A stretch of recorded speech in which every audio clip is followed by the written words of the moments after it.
The best way to predict the future is to create it. And that's a quote by Peter Drucker. Time is precious, time is money, and this is the time for Money Talk on Atlantic Television Network. Good day, viewers, and welcome to a fresh episode of Atn Business on Atlantic Television Network, right here in the city of Port Harcourt. This is the network's medium of bringing the happenings in the economic sector of the society to our discerning viewers. This program is aimed at bringing to the doorstep of viewers their business, financial and economic activities from what strata of society. Its delivery is accentuated through the various stock exchanges across the world, news about government economic activities, private sector business activities, listed expert opinions, stakeholders analysis, and correspondent reports. Headlines. Federal government disburses 24.78 billion naira to 991,261 households. Government policies hunting manufacturers man. Naira appreciates CBN intervention. Commission allocates $380 million to electrify schools. By the end of the show, you can be rest assured of being informed accurately of financial activities around the world. I am your host, Wendy Aguma. We'll take a short break, and when we return, we will out the details. Don't go anywhere.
Welcome back. Now let's go into market reports, local and international business news for today. Federal government has disbursed 24.78 billion naira to 991.264 households. 261 poor households as part of a effort to tackle economic hardship. The initiative, themed the National Cash Transfer Program, is spearheaded by the National Social Investment Program Agency with beneficiaries across all 36 states and the Federal Capital Territory. A statement by National Social Investment Program Agency, National Coordinator and Chief Executive Officer Badamasi Lawal said the disbursement was in line with President Bola Tinubu's Renewed Hope agenda aimed at cushioning the impact of high prices of food and services as inflation stood at 32.15% in August. He said the federal government had in August 2024 paid 3.83 billion naira to 153,038 households, while the while the agency shared 20.96 billion naira among 838,223 households, and each beneficiary household received 25,000 naira through their designated financial service providers. The development comes as the government said it made the second tranche of payments to approximately 1 million beneficiaries of its cash-based social investment program. As in line with the Minimum Wage Amendment Act 2024, commended President Bola Ahmed Tinubu's approval of 70,000 naira new minimum wage on July 18, 2024. Tinubu's approval was followed by the Senate passage of the new minimum wage bill into law, and the 70,000 naira minimum wage was a 100% pay raise from the 30,000 naira paid under President Muhammadu Buhari's government. Nigerian Association of Chambers of Commerce, Industries, Mines and Agriculture has hailed the federal government's decision to begin payments of the new minimum wage of 70,000 naira to workers. The group also expressed concerns about the threat of imprisonment for defaulters, describing the decision as unhelpful. The statement by the national president of NACCIMA, Dele Oye, commends the federal government's decision to commence the payment of the new minimum wage of 70,000 naira and expressed concerns about the threat of imprisonment for defaulters, adding that the state and local governments have not yet implemented the new minimum wage and urged the federal government to engage the stakeholders, including the labor unions, in a collaborative manner to express the complaints of labor regarding the alleged breach of contracts in the increase in the price of fuel and the economic challenges facing businesses and workers. According to the FG, the new minimum wage was necessary to address the current economic reality, adding that no Nigerian worker, whether in government or private employment, should be paid less than the minimum wage. The Permanent Secretary, Federal Ministry of Labour and Employment, Alhaji Ismaila Abubakar, stated this while speaking at the 13th Annual General Meeting of the Employers Association for Private Employment Agencies of Nigeria, recently held in Ikeja, Lagos. Analysts has tasked the federal government to the need to establish and sustain a more robust and competitive economy. Speaking on Atlantic Television Network program Society Watch, a public affairs analyst, Emmanuel Weke, said an active economy will go a long way to address the issue of unemployment and high cost of petroleum products.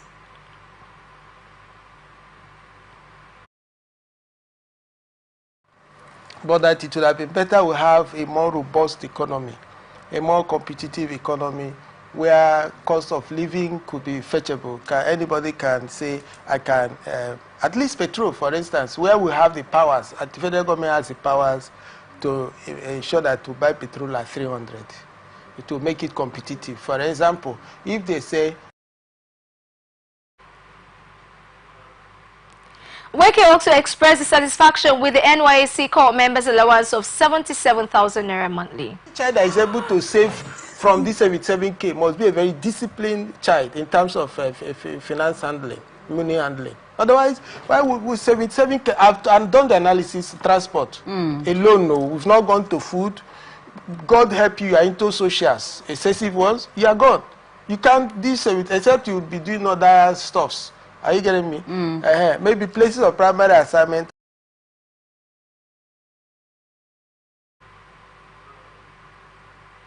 This is coming after the federal government had approved monthly allowance of 77,000 naira for National Youth Service Corps with effect from July 2024. A statement by Caroline Mbu, Acting Director of Information and Public Relations, NYSC, said that this is aligned with the enactment of the National Minimum Wage Amendment Act 2024 as contained in a letter from the National Salaries, Incomes and Wages Commission dated September 25, 2024 and signed by its chairman, Epo Nta. President of the Manufacturers Association of Nigeria, Francis Mishoye, says the government reforms and policies have negatively impacted the manufacturing sector in a great proportion. He named some of the policies to include the removal of fuel subsidy, floating of the naira, exchange rate policies, and increase in monetary policy rates, among others. Mishoye, who disclosed this at the 38th Annual General Meeting of the Edo and Delta branch in Benin, said the impact of government policies has met the theme of the AGM, igniting economic growth and development through improved competitiveness of made in Nigeria goods, apt and timely.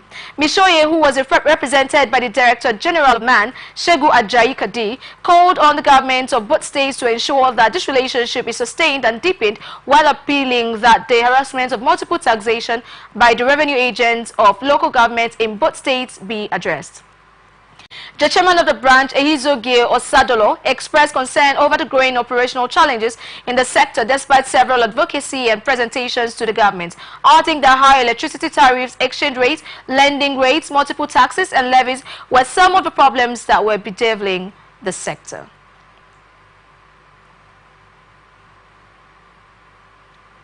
Lagos Chamber of Commerce and Industry has criticized the recent increase in the benchmark interest rate to 27.25% standing that it will exacerbate the challenges business environment.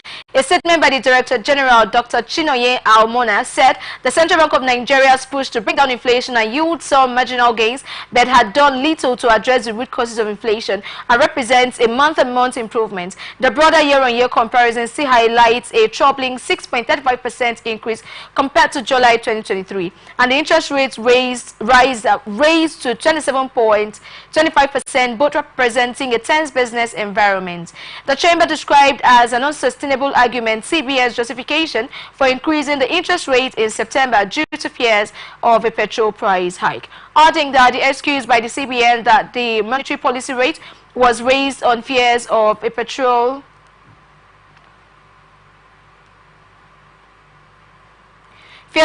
price hike is not a sustainable argument. This is coming after the CBN's Monetary Policy Committee voted to increase the MPR, which measures the benchmark interest rate, to 27.25% from 26.75%.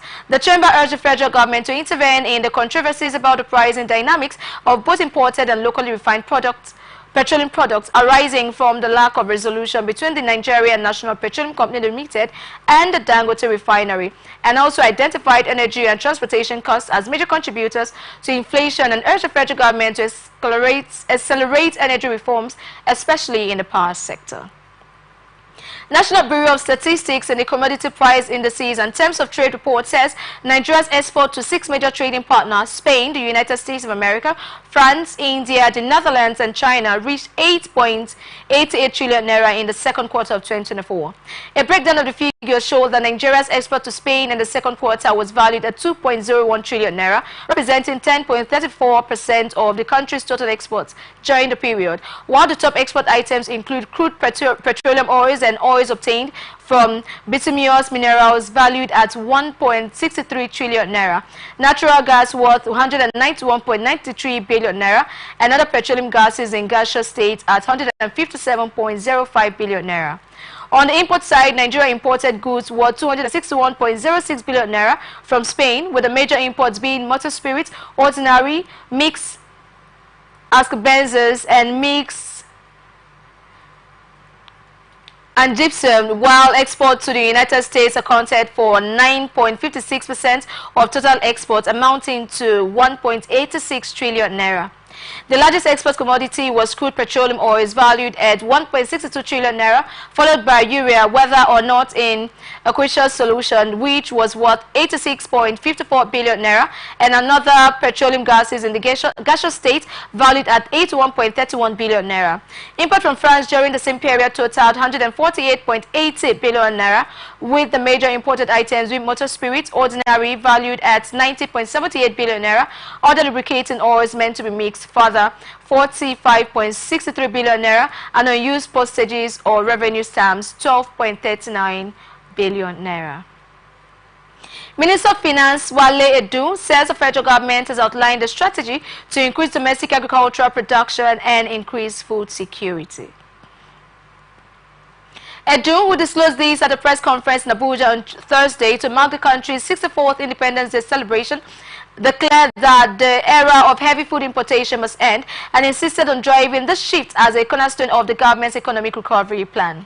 The government, has said, was committed to maximum support for small-scale farmers by providing critical inputs like seeds and fertilizers under schemes such as the Nigerian Agricultural Growth Scheme, adding that government's initiative will focus on enhancing both the wet and dry season harvest and reduce the need for imports in the short term, while boosting productivity in the long term. This comes as the Central Bank of Nigeria's data showed that the country spent 903.95 billion naira on food imports in the first quarter of 2024 alone, as inflation stood at 32.15% in August. House of Representatives has urged the federal government to direct the Nigerian National Petroleum Company Limited and the Dangote Petroleum Refinery to allow independent marketers to commence the lifting of fuel from the newly established refinery. The resolution was reached following the adoption of a motion of urgent public importance sponsored by the member representing Yenogua and Obukuma Federal Constituency by Bayelsa State, Obuku Ofoji. Leading the debate, Ofoji said even though the Dangote Petroleum Refinery began operation at 650,000 barrels per day integrated refinery on September 15, 2024, only major marketers have been given access to lift product from the refinery by the NNPCL. The lawmaker commended the parent company for the commencement of petroleum refining, adding that with this achievement, the journey to Nigerians' energy self-sufficiency may have begun, stressing that Nigeria is driving towards energy self-sufficiency, cost and foreign exchange savings, meeting the increasing demand of fuels and attracting foreign capital investment.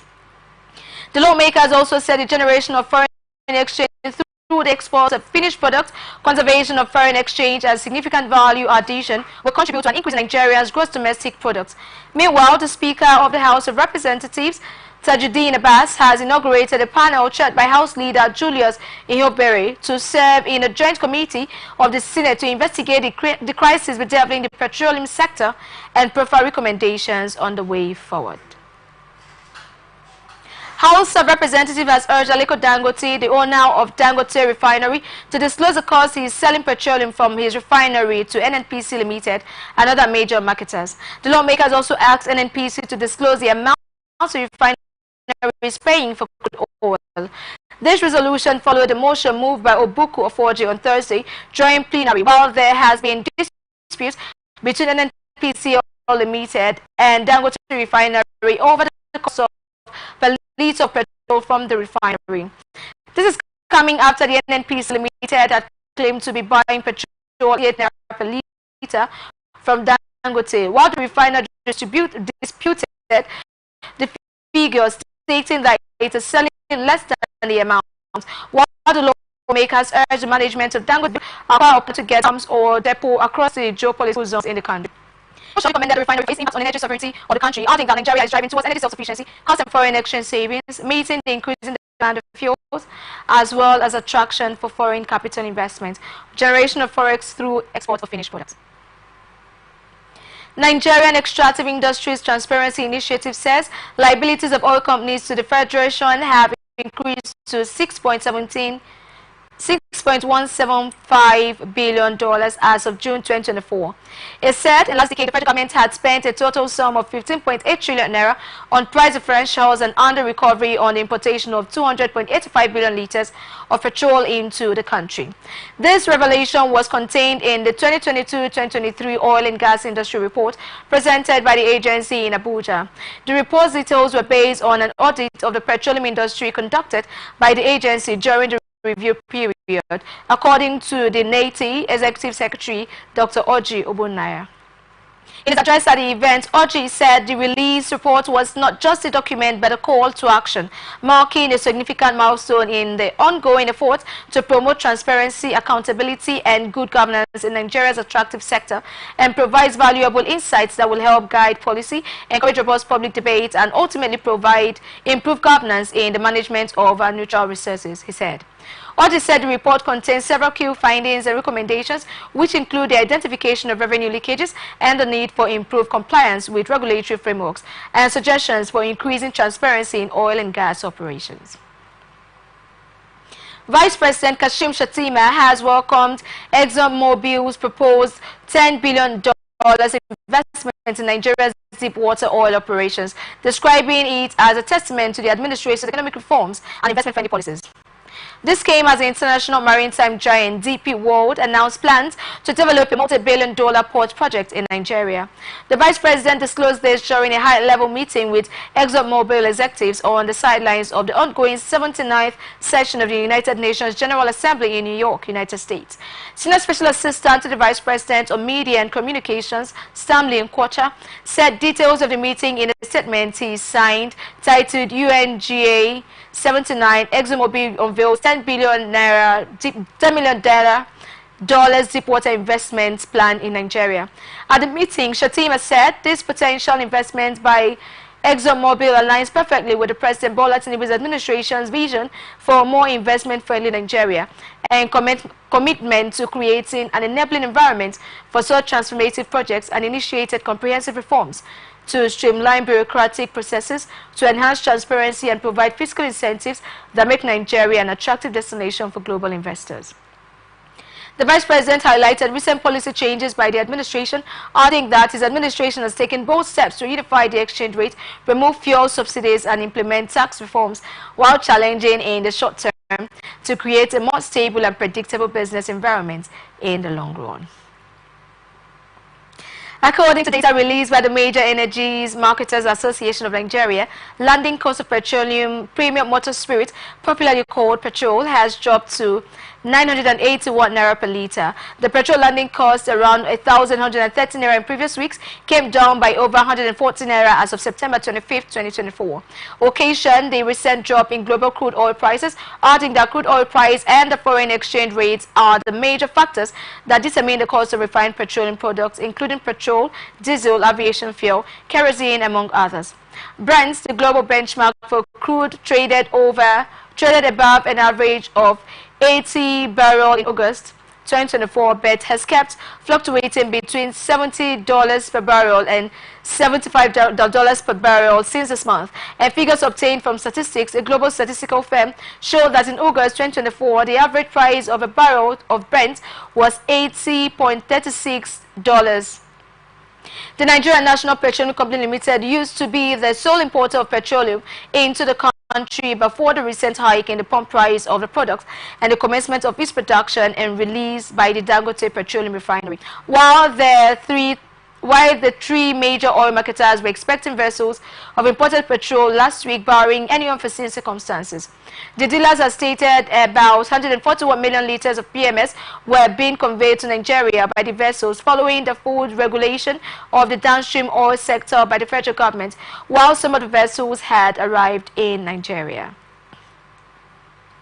Analysts have commended the Petroleum and Natural Gas Senior Staff Association of Nigeria on its proactiveness in tackling the issues of petroleum scarcity in the country. Speaking on Atlantic Television Network program Atlantic Blowout, a socio-political analyst, Ekie, described the suggestions of Pengasin as being patriotic and thoughtful strategy for Nigeria. Trying to cause strike, but they have always contributed, giving federal government solutions to most of the challenges. And I think it's a patriotic actions, not a destructive actions that you see some union leaders, all the way to calculate is protest. Protest is not the solution to our problem. We need proactive leaders that will contribute. You know, when you hear them talk, it's... Eki also tasked the federal government on the need for a well-defined memorandum of operations and pricing between the federal government and Dangote's refinery. Because if the contract between Aliko Dangote Group and the federal government through the NNPCL was well defined, I do not think that most of the crises, the issues we are having right now, we will have them. And I also believe that the Pengasan knew that the federal government can increase their stake. This is coming as the Petroleum and Natural Gas Senior Staff Association of Nigeria has called on the federal government to increase its stake in Dangote Refinery to 45% from the current 7%. While Pegasan said it is in line to foster product availability to meet local demands and ensure energy assurance and security for the citizens. Nigerian Upstream Petroleum Regulatory Commission says the 2024 oil bid is progressing according to plan.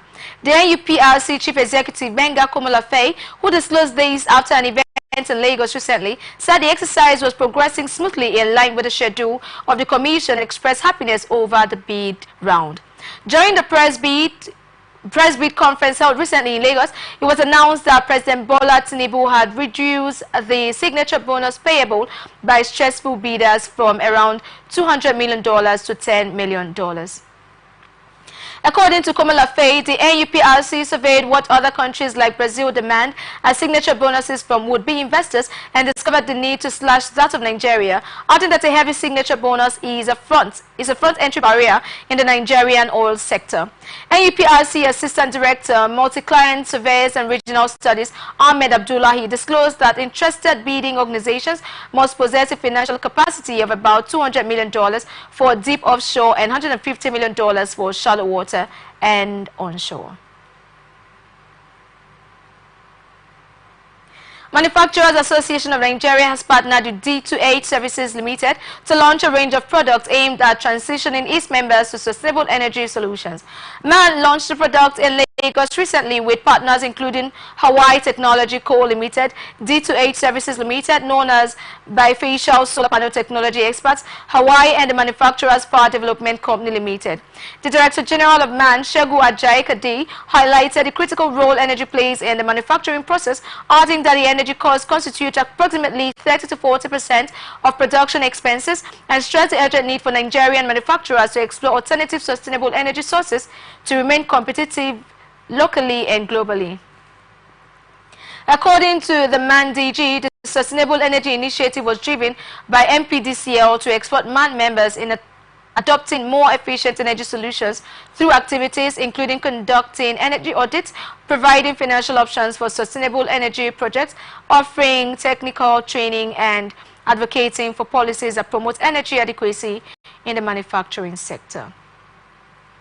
Senate has taken a significant step towards curbing illegal mining and associated banditry as it passed a bill to establish a specialized security outfit for the reading. The bill, sponsored by Mohammed Onabo, proposed the creation of the Nigeria Mine Ranger Service, a security outfit to prevent illegal mining activities across the country, adding that the illegal miners in the country have promoted kidnapping and banditry in some of the states where Nigerian mineral resources are being mined. To curb the activities, the federal government, through the Ministry of Solid Minerals Development, introduced mining marshals and interagency security outfits that incorporated special operatives from the Nigerian Police and Nigerian Security and Civil Defense Corps, among others. The Senate, however, called for the establishment of a specialized security outfit mandated by law to curb illegal mining and its associated issues in the country, adding that the NMRS would be responsible for safeguarding mining operations, enforcing mining and environmental regulations, ensuring safety compliance, and promoting sustainable mining practices. He also said the bill was designed to help Nigeria harness its mineral resources more effectively and diversify its economic way away from oil dependency, while several senators supported the bill, with Ojo Uzokalu noting that Nigeria lost approximately $18.9 billion annually to illegal mining.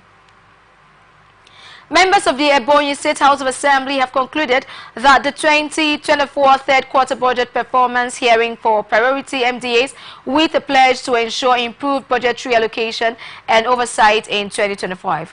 The hearing, organized by USAID State Accountability, Transparency and Effectiveness Activity at Enugu, said the quarterly engagement allowed the state lawmakers to review the performances of the state budget implementation, especially in the education and health sectors, as well as the water, sanitation, and hygiene wash sector.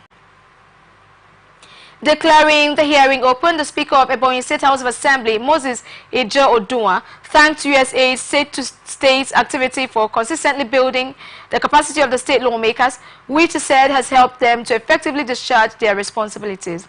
He attributed the success recorded in areas of oversight, monitoring, and improved budget implementation to the constant engagement of the relevant stakeholders through USAID state-to-state activity, and thanks various committees of the Assembly and heads of ministries and parastatals to work towards closing the gaps identified and to ensure general improvement in all the sectors to achieve the governor's People's Charter of Needs policy in the state.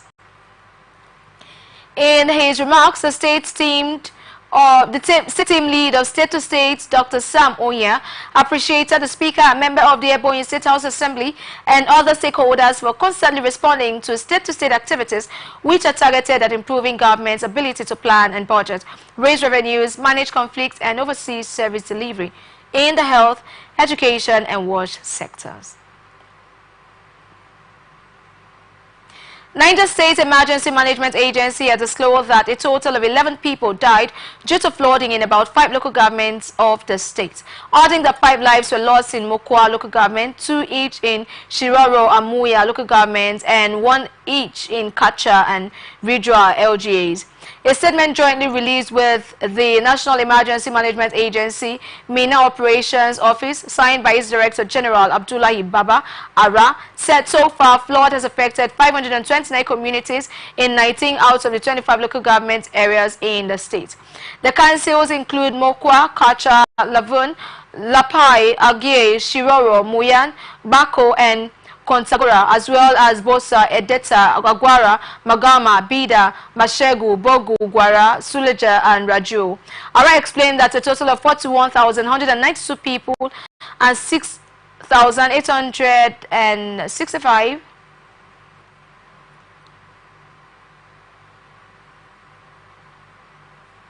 6,865 households were affected by the floods, and about 34 communities have been displaced and are now in internally displaced people's camp created by the Niger State government, with most of them staying with neighboring communities.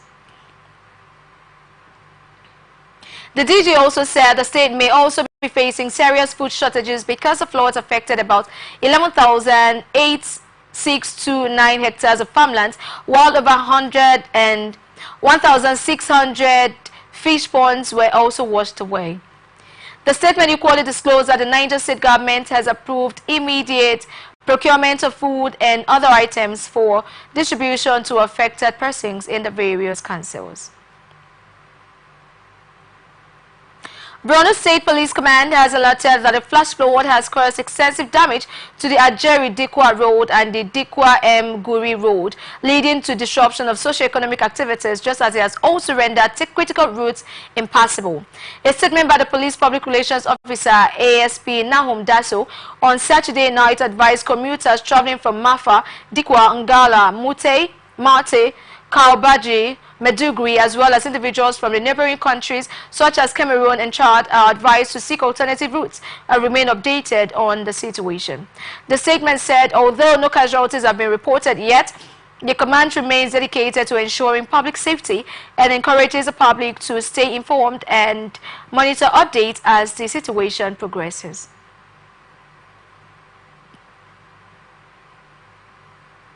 National Orientation Agency has ordered communities in flood-prone areas to immediately relocate to highland as the Benue and Niger rivers approach danger thresholds. The Director General of NOA, Lanre Issa Onilu, gave the directive when he led the NOA flood sensitization and evaluation team to sensitize some riverine communities in Kogi State on the dangers of the impending floods.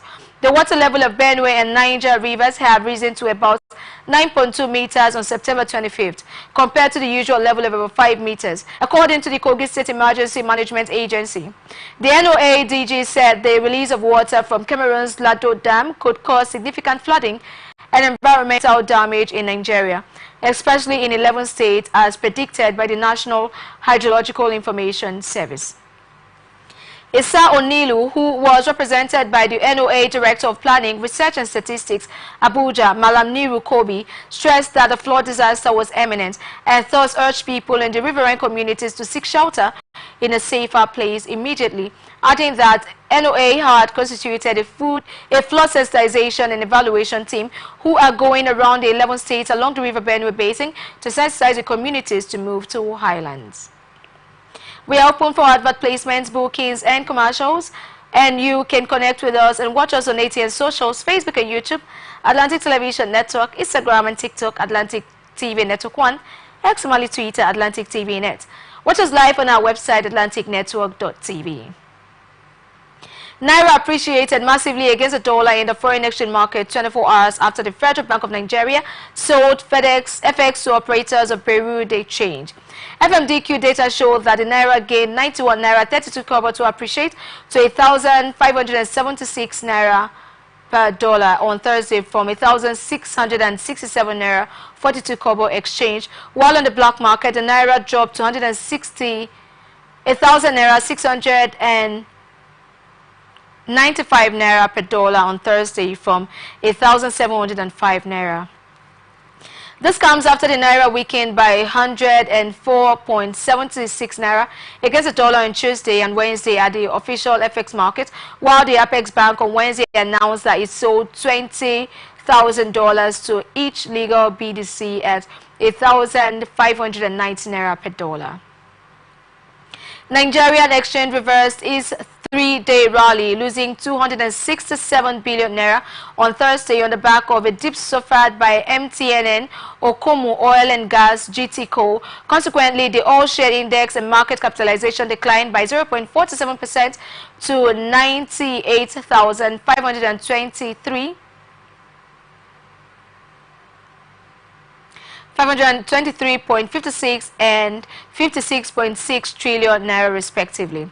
Investors traded 344,355,846 shares worth 6.6 billion naira in 9,005 deals, marking a 43% drop in trade volume, a 47% decline in turnover, and a 7% fall in number of deals when compared with the previous trading session.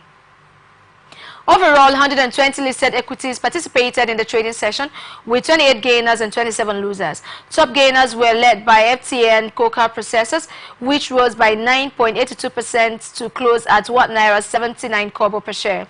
In terms of volume, United Bank for Africa recorded the highest with 29.2 million shares traded, followed by Access Holders with 27 million shares, Honeywell Flour Mill with 25.5 million shares, and Sterling Bank with 25.3 million shares.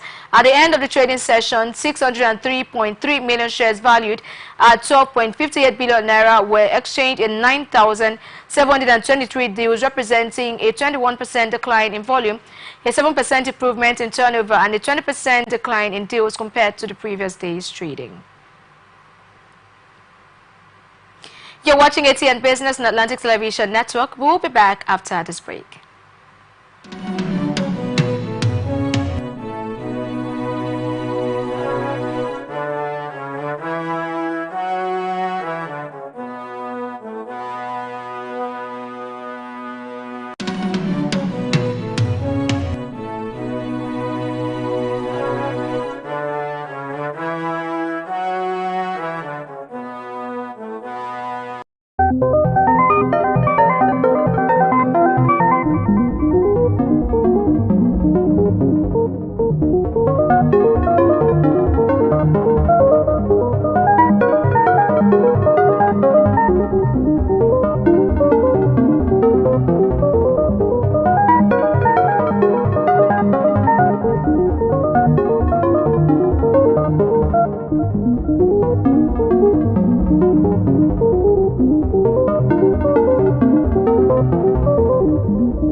Welcome back. You're still watching Atn Business on Atlantic Television Network. Now to the rest of our stories. Economic Community of West African States Commission has planned to invest $380 million in electrifying public schools and health centers across 18 countries, including Nigeria, Benin, Chad, and other nations in West Africa and the Sahel region. The project aims to address the chronic lack of electricity access, which affects over 208 million people in the region, particularly in rural communities. At the Stakeholder Forum in Abuja, the senior advisor on the regional off-grid electricity access project at the ECOWAS Commission, El Haji Celia, outlined the goals of the initiative, which is funded by the World Bank, the Clean Technology Fund, and the Dutch government. Celia said the project aims to increase electricity access in rural areas by focusing on off-grid solutions for essential public services, and the cost of the project is $380 million, and we want to promote a new innovative chain to electrify public institutions. Our target is to electrify schools and health centers to improve service delivery. In Nigeria, the initiative will begin with electrification projects in selected schools and health centers in Federal Capital Territory, Niger, and Nasarawa states, while the Minister of Power, Adebayo Adelebu, highlighted that Nigeria's rural electrification efforts has significantly improved through grants and subsidies. Treasury is reconsidering parts of Labour's manifesto plan for non-domicile tax status over worries that the reforms will bring in less money than expected, and there is concern that plan changes which aim to raise extra money to spend on public services like the NHS could promote wealthy foreigners to simply leave the UK. Non-dom described a UK resident whose permanent home or domicile for tax purposes is outside the UK, while the Treasury spokesperson said the reports are speculations, not government policy, while the Independent Office for Budget Responsibility will certify the costing of our measures announced at the budget in the usual way. In March 2024, the then Conservative Chancellor Jeremy Hunt declared that the non-dom tax regime would be phased out and will introduce concessions which were designed to reduce the incentive for wealthy foreigners with a permanent home abroad to emigrate. While no specific policy have been put to the OBR as part of the process for next month's budget, Treasury officials acknowledge that plans by Labour to scrap 2 concessions made by the previous government might not raise the £1 billion and they thought it would, or indeed any money at all. Nimesh Shah, Chief Executive of Bleak Rothenberg, a tax advisory and accountancy firm which acts for wealthy individuals, said some non-doms had begun leaving the UK after Hunt's spring budget. The U.S. benchmark West Texas Intermediate crude is down nearly 6% this week, while global benchmark Brent has pulled back nearly 4%. Oil is falling on the prospects of rising supplies from OPEC combined with soft demand in China. The oil market today doesn't preemptively price in risk, says S&P Global's Dan Yengiwach. Watch the oil. The oil market today doesn't preemptively price in risk, says S&P Global's Dan Yegin. U.S. crude oil on Friday was on pace for its first weekly loss in 3 weeks, as the prospects of growing oil supplies from Saudi Arabia overshadowed China's effort to stimulate its economy. Here are Friday's energy prices. West Texas Intermediate November contract $67.51 per barrel, down 16 cents or 0.24%. 24%. Year-to-date, U.S. crude oil is down more than 5%. Brent November contract $71.37 per barrel, up 23 cents or 0.32%. Year-to-date, the global benchmark is down about 7%. RBOB gasoline October contract $1.9569 per gallon, little changed. Year to date, gasoline is down about 7%. Natural gas November contract $2.774 per 1,000 cubic feet, up